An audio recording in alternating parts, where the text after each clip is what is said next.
Hey everybody, my name's Elaine Burt, and I'm here to speak with you about the All-State Trumpet Etude. Wanted to just talk about a couple of trumpet things before we get into the music. Just the main things that I think about when I'm playing, when I'm performing, is I think about my corners, I think about my core muscles, and I think about singing out and projecting my sound. And one of the things that I notice that a lot of trumpet players forget to do is that singing out thing. And so when I'm performing, I like to pretend that I'm standing on the stage of a huge auditorium and that I am playing for the person in the very last row, and that my sound is sailing out to that person rather than getting caught in the bell or caught behind the stand or anything like that. So just always be aware of projecting your sound. Having your corners firm and supporting your sound with your core muscles. Couple of recording tips. I'm sure everybody knows you want to keep your bell pointed away from the mic, okay? Because it'll overload the mic and distort and all of those horrible things. So bell away from the mic. And then just trumpet things. Make sure your valves are oiled. Make sure you've emptied your horn so that you don't all of a sudden, during a fantastic take, have a sticky valve or water in your horn. And just another thing that I think is really important to do is as soon as you feel solid on the music, just go ahead and start doing takes. So that it's not the night before it's due and you're stressed out and you're tired because you've been practicing too much and you're trying to get that perfect tape. If you start early, you never know. You just might get this fantastic take, and then you're cool, and you can keep taking takes if you want, but if you don't, you've got something. So in terms of this etude, practicing and prepping, stylistically, the first part and the third part are very similar. They're very light, they're very playful, rhythmic. There's no need for speed on these things. The metronome marking is not that fast, and there's no need to try to be a hero and play them super fast, because what ends up happening oftentimes when we do that is we get sloppy. And so we think we sound great because we're playing so fast, but really we're just being sloppy. And so I would really try to rein things in and not try to do that, and just play it at a comfortable tempo. A thing that I do when I'm getting ready to play, and this is in 3 sections, and so in every section, I actually, in my head, I count myself off. 1, 2, 3, 4. Ba-da-da-ba-ba. So that I don't just launch in, so that I sort of prep myself and prepare myself. I think that's a good thing. It also sort of helps you to remember to breathe, kind of like you're in band, and the band director goes 1, 2, like that. So I think that's a really good habit to get into, counting yourself off. In this first and third thing, I put a little separation between those 8th notes in the early part of the piece. Because it's kind of light and because it's kind of dance-like, I think that kind of gives it that lightness that you're looking for.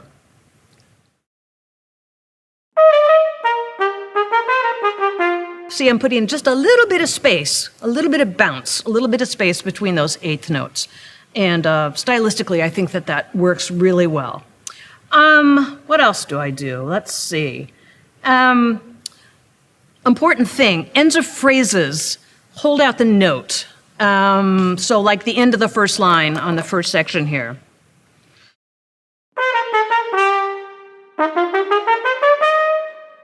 Holding those notes out, very musically nice. We can tell we're at the end of a phrase. Don't clip it off. Even that last note on the first part, even though it's an 8th note, I would still hold it out a little bit longer. I put a little bit of retard on that just as a musical thing. I think it's nice. It kind of indicates that we've kind of finished that section. We have grand pauses between these 3 sections. And don't be in a rush, Take the horn off of your face, take a breath, and when you're feeling it, count yourself into the next section, is what I would do. Another sort of way that I practice things like this that I find really helpful is that, so this is in the key of F, and so just on an F in the staff, the first space F, I would just tongue the rhythm. So I'd do something like this.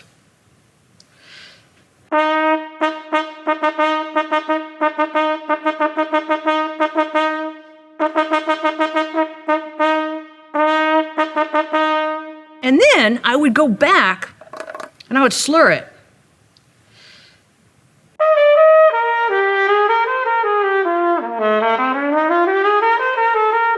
And so on and so forth. And then play it as written.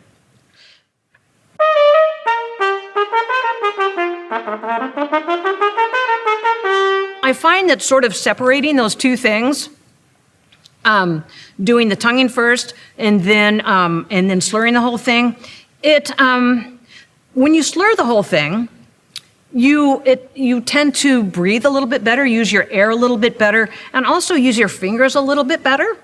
And then when you're tonguing, of course, you're kind of getting your tonguing going and getting the rhythms going and so on and so forth. So those are sort of things that I do when I practice things like this. One other little thing in measure 3 and 4 of this first one, and I think it kind of applies to that last third section too, is so you're coming down into the lower register. And as trumpet players, oftentimes when we see a line going down, we sort of psychologically think that we can take our foot off the gas and maybe not support as much, or maybe not push as much or use as much air. And that's actually not true. You need to sort of push through those phrases. So actually in my part, I drew some lines to indicate keep pushing the air through those phrases.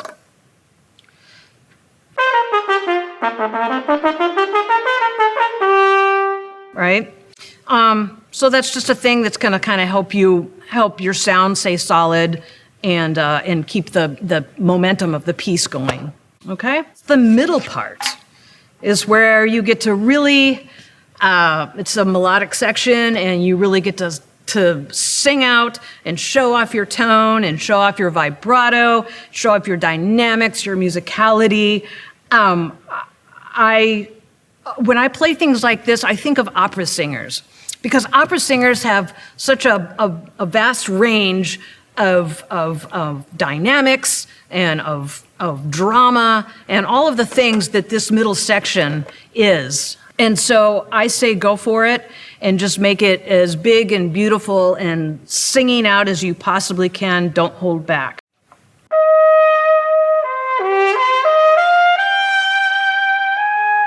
Again, you don't want to clip that quarter note at the end of the second measure. You want to kind of let it linger a little bit.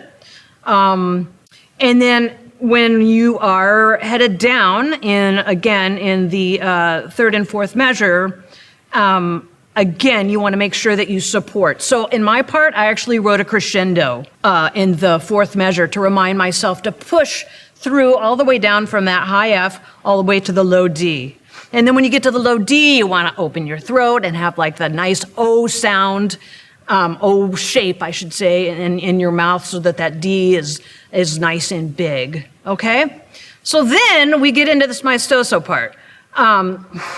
Very big contrast. And here you really want to, you want to support your articulation. And this is grand and fortissimo.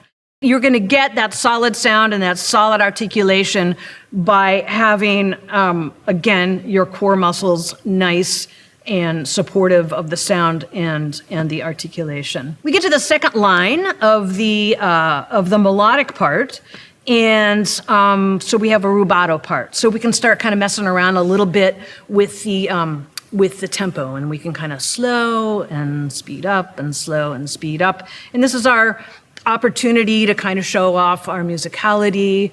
And so when I get maybe to the triplets, kind of slow down a little bit.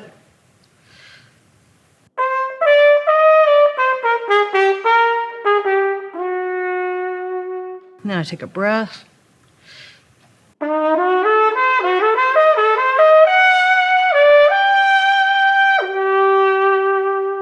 So I kind of sped up, slowed back down. I had to push from that high A down to the A in the staff. Again, support is going to make that happen. I'm actually not decrescendoing on that A half note until I'm on it and make sure that it has spoken, and then I can kind of taper it off a little bit. Make sure you hold that out, that A half note with a fermata. Maybe make sure that you hold it out, for a couple seconds. All right? Again, displaying your beautiful, warm sound. Okay? Final section, it's really a lot of the same stuff as the first section. Measure 24, it's that run up to the F. Again, I've put a crescendo. In measure 24, I put a crescendo to remind me to keep pushing through that phrase, okay?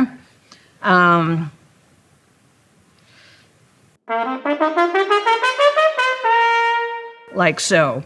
Again, we want to make sure that we hold out those notes. So I'm holding out that quarter note at the end of the first line, measure 24. Bum, bum, bum, bum, bum, bum, bum. Bum, bum, bum, bum, bum, bum, bum. Now, I felt it helpful for me, and this is something you can totally experiment with. You don't have to do it at all. I felt it helpful for me to not actually take a breath going into the 6/8. There was something about, just keeping everything in place, keeping my support on, that sort of helped me transition into that 6/8. The 6/8 is kind of a different vibe, a different feel. We go back into that kind of sort of dancing kind of vibe. And backing up, I sort of didn't say this, but again, with the 8th notes, I kind of separate them.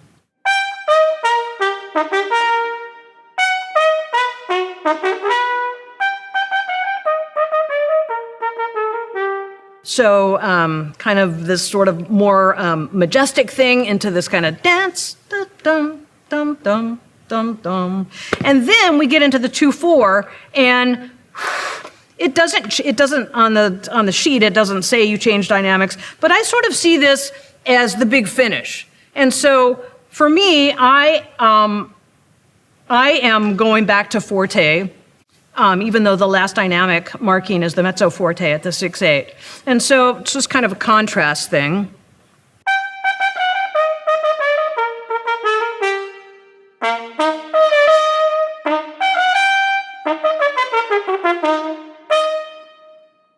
Yeah, so big finish, those last 2 8th notes, don't make them short. Ta, ta. I also put a crescendo to remind myself, so second to last measure, that run coming down.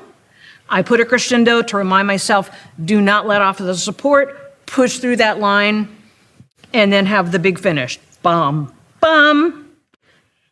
Oh, so the second to last measure, there is a slur from an F to an F, a first valve to a first valve, an octave. Personally, I think that's very mean for somebody to write for a trumpet player. Also, it's the end. And so you've gone through the whole thing, you've done a great job, and you get to the second to last measure, and you have this ridiculous slur for a trumpet player. I'm not doing it. You can do it if you want. I don't think it's going to make or break the situation. It's a very inconsistent thing for a trumpet player, at least me, to do. So go ahead and tongue it if you want to, unless you're just super good at that octave slur, then go for it. And that's it. Good luck, and have a great time recording this etude for All State Band.